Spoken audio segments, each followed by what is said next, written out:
हमारी बॉडी में 650 से ज़्यादा मसल्स होती हैं, लेकिन हर पर्टिकुलर एक्टिविटी या वर्कआउट में सारी मसल्स एंगेज नहीं होती हैं।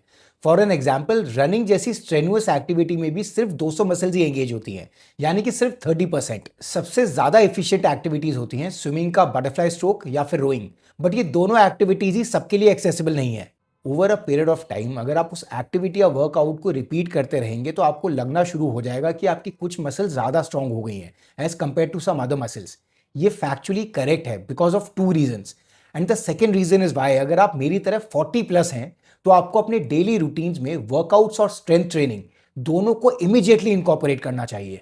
Over a period of time अगर आप कुछ मसल्स को रिपीटेडली पुश करते रहेंगे तो बॉडी का नेचुरल रिस्पॉन्स होगा कि इंजरी नहीं होने देनी है, उन मसल्स को स्ट्रॉन्ग करना है।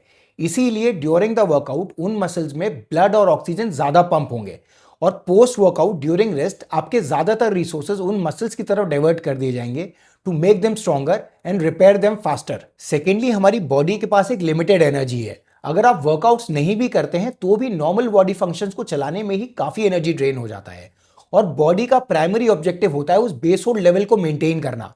जब बॉडी रियलाइज करती है कि कुछ मसल्स पर तो काफी स्ट्रेन पड़ रहा है, लेकिन उसी के सामने कुछ मसल्स ऐसी भी हैं जो बेयरली यूटिलाइज्ड है, तो बॉडी का नेचुरल एवोल्यूशन किक इन करता है जो बोलता है कि बेयरली यूज मसल्स, टिश्यूज, फाइबर्स और ऑर्गन्स को हम वेस्ट कर सकते हैं, उनको डिस्पेंस ऑफ किया जा सकता है। ये नेचुरल एवोल्यूशन ही था जिसकी वजह से हम और बंदर आज अलग अलग दिखते हैं। नेचुरल एवोल्यूशन का मतलब ही है कि जो भी इंपॉर्टेंट है उसको रखो और जो भी इंपॉर्टेंट नहीं है वो एक फालतू का एनर्जी ड्रेन है, उसको तुरंत वेस्ट बिन में डालो।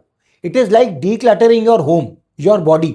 आपकी मसल्स वीक होनी ऑलरेडी शुरू हो चुकी हैं, इसलिए अगर आप एक्सरसाइज नहीं करते हैं तो तुरंत शुरू करें, और अगर आप एक्सरसाइज ऑलरेडी करते हैं, वर्कआउट्स करते हैं, तो क्रॉस ट्रेनिंग करें। हफ्ते में 1 या 2 दिन अलग अलग एक्टिविटीज करें, बिकॉज ना तो हम ये चाहते हैं कि हमारी मसल्स वीक हो जाएं और ना हम यही चाहते हैं कि हमारी कुछ मसल्स स्ट्रांग हो गई और कुछ वीक रह गई। Make it your this year's resolution, have fun and stay strong.